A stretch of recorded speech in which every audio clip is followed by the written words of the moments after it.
Brought to you by TechnoSpark 20 series smartphones. नमस्कार, तुम्हा सगळ्यांचं स्वागत आहे मुंबई तकमध्ये। गेल्या अनेक दिवसांपासून खरं तर महाराष्ट्राला प्रश्न पडला होता आणि तो म्हणजे मवियासोबत वंचित बहुजन आघाडी जाणार का।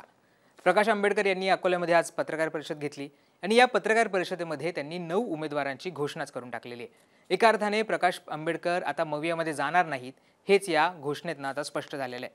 आंबेडकरांनी 9 उमेदवार जाहीर केलेले आहेत आणि त्यामध्ये इंटरेस्टिंगली नागपूरमध्ये त्यांनी काँग्रेसला पाठिंबा द्यायचा निर्णय घेतलेला आहे। नेमकं गडकरींच्या विरोधातल्या उमेदवाराला आंबेडकरांनी पाठिंबा द्यायचा निर्णय का घेतला आणि हे आंबेडकरांचे 9 उमेदवार नेमके कोण आहेत हेच आपण या व्हिडिओच्या माध्यमातून समजावून घेऊयात। तर सुरुवातीला ते 9 उमेदवार नेमके कोण आहेत ते समजावून घेऊयात। पहिला उमेदवार आहे भंडारा गोंदियामध्ये संजय केवट यांना त्यांनी उमेदवारी दिलेली आहे। गडचिरोली चिमूरमधनं त्यांनी हितेश माडवी यांना उमेदवारी दिलेली आहे। चंद्रपूरमधनं राजेश बेल्ले यांना उमेदवारी दिली आहे। बुलढाण्यातनं वसंत मगर यांना उमेदवारी दिली आहे। अकोल्यातनं स्वतः प्रकाश आंबेडकर लढतायत।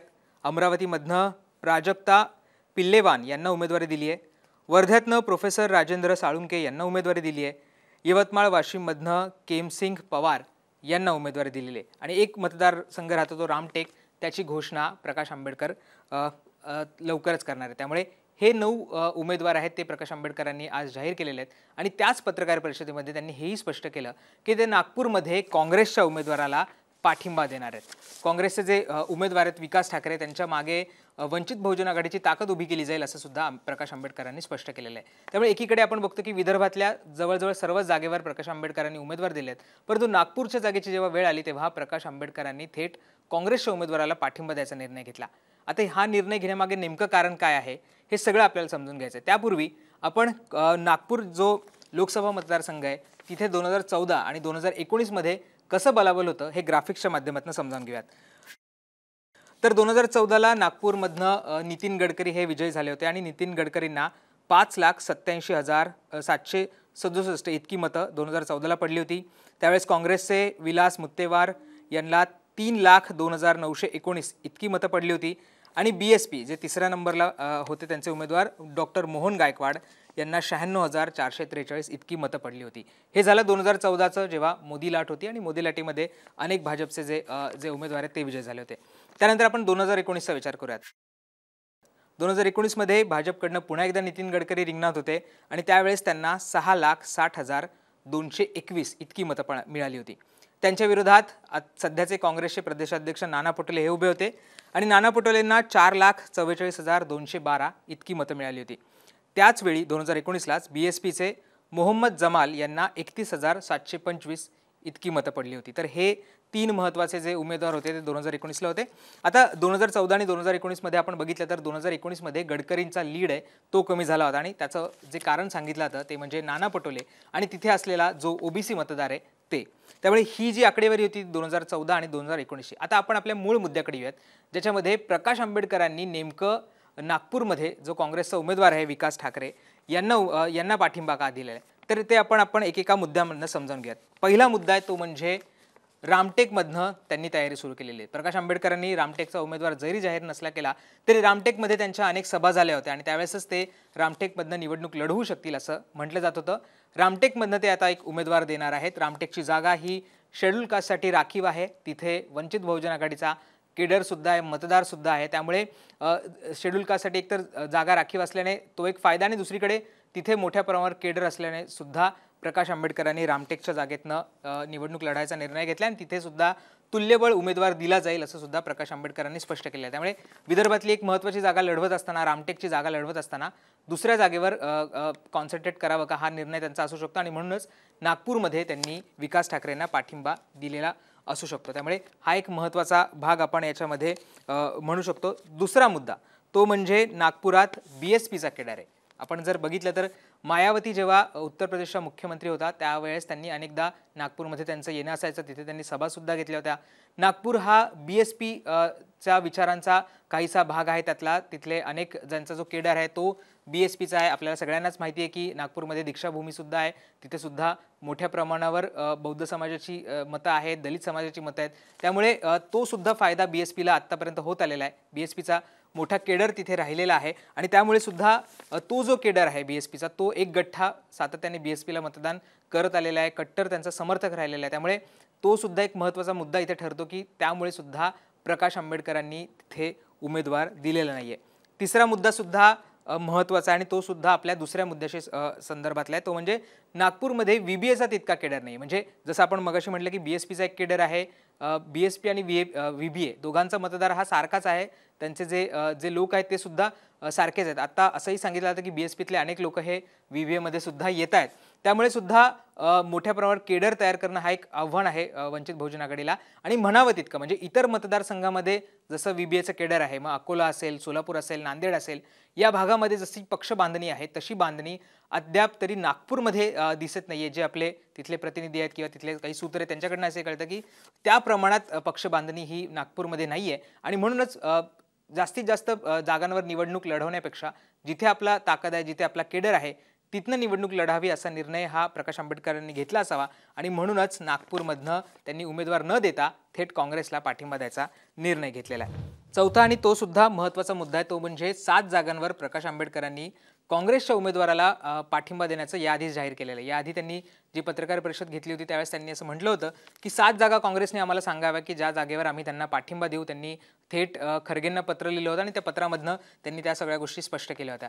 अर्थात काल जेव्हा नाना पटोलेंनी सुद्धा याच्याबाबत वक्तव्य केलं त्यावेळेस सुद्धा ते म्हणाले की आम्हाला व्हीबीएचा जो प्रस्ताव आहे तो मान्य आहे आणि इतर 2 पक्षांनी सुद्धा त्याच्याबाबतचा विचार करावा असं सुद्धा ते म्हणाले होते. प्रकाश आंबेडकरांनी 7 जागा काँग्रेसला सांगितलेल्या आहेत, महाराष्ट्रातल्या सांगाव्यात, कुठल्याही जागा असाव्यात, त्या जागेंवर ते थेट पाठिंबा देणार आहे. आणि म्हणूनच कदाचित नागपूरमधली सुद्धा ती एक जागा आहे की ज्या 7 जागांमध्ये ती सुद्धा एक जागा येते की जिथे प्रकाश आंबेडकरांनी हा काँग्रेसला थेट पाठिंबा देऊ केलेला आहे आणि म्हणूनच सुद्धा त्यांनी नागपुरातनं उमेदवार दिलेला नसावा. पुढचा मुद्दा आहे आणि तो सुद्धा एक महत्त्वाचा मुद्दा, तो म्हणजे गडकरींच्या विरोधात एक ताकद निर्माण करणं महत्त्वाचं आहे असं प्रकाश आंबेडकरांना वाटतं. गडकरी एक तुल्यबळ उमेदवार आहे. जसं आपण 2019चे आकडे बघितले ज्याच्यामध्ये गडकरींचा लीड काहीसा कमी झाला होता. नाना पटोलेंनी त्यांना तगडी फाईट दिली होती. काँग्रेसचं नागपूरमध्ये तसं मोठ्या प्रमाणावर मतदान आहे. काँग्रेसचा तिथे मोठ्या प्रमाणावर कार्यकर्ता सुद्धा आहे. आपण बघितलं तर भारत जोडो यात्रा सुद्धा विदर्भातनं गेली होती. त्यामुळे त्यावेळेस सुद्धा त्याला मोठा प्रतिसाद मिळाला होता. त्यामुळे विदर्भ हा काँग्रेसचा तिथे मोठा मतदार असल्यामुळे तो सुद्धा एक बालेकिल्ला राहिलेला आहे. आणि नागपुरामध्ये जर गडकरींच्या विरोधात एक ताकद आपल्याला तयार करता येऊ शकत असेल, विकास ठाकरे जे 10 वर्ष काँग्रेसचे शहराध्यक्ष आहेत तिथे त्यांनी त्यांची पक्षबांधणी केलेली आहे आणि म्हणून सुद्धा गडकरींच्या विरोधात आपण एक तुल्यबळ उमेदवार जर काँग्रेसने दिलेला आहे तर त्याला आपण पाठिंबा द्यावा आणि त्या जागेवर काँग्रेसचा एक उमेदवार निवडून आणावा हा सुद्धा विचार त्याच्या मागे असू शकतो. आणि म्हणून सुद्धा प्रकाश आंबेडकरांनी गडकरींच्या विरोधात आपला उमेदवार दिलेला नाही आणि तिथे काँग्रेसच्या उमेदवाराला पाठिंबा द्यायचा प्रयत्न केलेला आहे. पुढचा मुद्दा सुद्धा तसाच त्याच्याशीच संदर्भातला, तो म्हणजे संघाच्या बालेकिल्ल्यात ताकद कमी करण्याचा प्रयत्न असू शकतो. आपल्याला माहिती आहे की नागपूर हे संघाचा बालेकिल्ला राहिलेला आहे.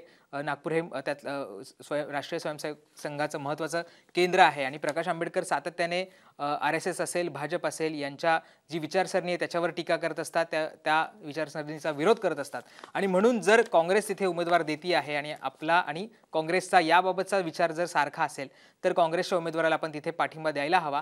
हा सुद्धा त्यातला एक महत्त्वाचा भाग आहे. RSSची ताकद कुठेतरी नागपूरमधनं कमी करता येते का या आपण पाठिंब्याने, हा सुद्धा त्या मागचा एक विचार असू शकतो. आणि म्हणून सुद्धा कदाचित गडकरींचं लीड सुद्धा याच्यामुळे कमी होऊ शकतं किंवा जर पाठिंबा दिला आणि इतर समविचारी पक्ष सुद्धा सोबत आले, महाविकास आघाडीच्या सगळ्याच नेत्यांनी तिथे ताकद लावली तर कदाचित मग काँग्रेसच्या उमेदवाराला आपण जिंकू शकतो का, हा सुद्धा त्यातला विचार असू शकतो. आणि म्हणून सुद्धा मतविभाजन होऊ नये हा मुद्दा लक्षात घेऊन आणि RSSचा बालेकिल्ला असताना तिथे काहीसा भाजपला धक्का देता येईल का हा विचार करून सुद्धा प्रकाश आंबेडकरांनी तिथे आपला उमेदवार दिलेला नाही असं आपण म्हणू शकतो. शेवटचा मुद्दा तो म्हणजे विकास ठाकरे आणि ते ज्या समाजात आहेत ना, कुणबी समाजाचा, तिथे जसं आपल्याला माहिती मिळते की नागपूरमध्ये कुणबी समाजाचे जे वोट आहेत ते जास्त आहेत. कुणबी तेली असा समाज मोठ्या प्रमाणावर आहेत. अर्थात OBCची संख्या तिथे मोठ्या प्रमाणावर आहे. जवळजवळ 50% OBC समाज येतो आणि म्हणूनच सुद्धा जर एक कुणबी समाजाचा उमेदवार तिथे उभे राहिलेला आहे तर त्याला आपण पाठिंबा द्यायला पाहिजे, हा सुद्धा त्याच्या मागचा एक विचार असू शकतो. तुम्हाला आठवत असेल तर आजच्या पत्रकार परिषदेमध्ये सुद्धा प्रकाश आंबेडकरांनी जे उमेदवार दिलेले आहेत ते कुठल्या समाजात न येतात याच्याबाबतची माहिती सुद्धा त्यांनी दिली आणि त्यांचं तेच म्हणणं होतं की जो दबलेला समाज आहे, जो मागे राहिलेला समाज आहे, त्या लोकांना सुद्धा उमेदवारी मिळणं अपेक्षित आहे आणि म्हणूनच त्या अर्थाने सुद्धा ओबीसी समाजाचा जर एखादा उमेदवार तिथे उभे राहतोय तर त्याच्या पाठीशी आपण उभं राहिलं पाहिजे, त्याला ताकद दिली पाहिजे, हा सुद्धा एक विचार हा प्रकाश आंबेडकरांचा असू शकतो आणि म्हणून सुद्धा त्यांनी विकास ठाकरेंना पाठिंबा दिलेला असू शकतो. अर्थात प्रकाश आंबेडकरांनी हेही सुद्धा स्पष्ट केलं की 7 जागा आहेत अशा ज्या काँग्रेसला त्यांनी सांगितल्या तिथे ते त्यांना पाठिंबा देणार आहेत आणि त्यातलीच कदाचित ही सुद्धा जागा असू शकते. तर हे होते मुद्दे ज्या मुद्द्यांमुळे प्रकाश आंबेडकरांनी गडकरींच्या विरोधात कुठलाही उमेदवार दिलेला नाहीये आणि तिथे काँग्रेसला पाठिंबा द्यायचा त्यांनी जाहीर केलेले आहे. अर्थात अजूनही 7 मतदारसंघ आता खरंच काँग्रेस त्यांना सांगताय का आणि खरंच प्रकाश आंबेडकर त्या 7ही मतदारसंघामध्ये त्यांना पाठिंबा देतात का हे पाहणं महत्त्वाचं असणार आहे. अर्थात आणखी एक मतदारसंघामध्ये त्यांनी काँग्रेसला पाठिंबा दिलेला आहे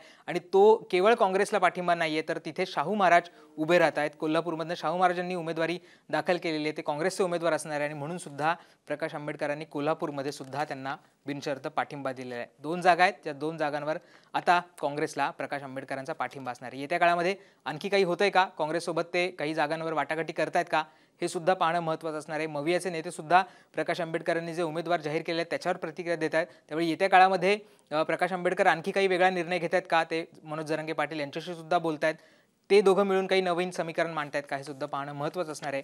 तुम्हाला या व्हिडिओबद्दल काय वाटलं ते आम्हाला कमेंट करून सांगायला विसरू नका आणि तुम्हाला प्रकाश आंबेडकरांनी जाहीर केलेल्या भूमिकेबाबत, त्यांनी जाहीर केलेल्या उमेदवारांबाबत काय वाटतं आणि त्यांनी गडकरींच्या विरोधात उमेदवार का दिला नसेल, तुमचं मत काय हे सुद्धा आम्हाला कमेंट करून सांगायला विसरू नका. धन्यवाद.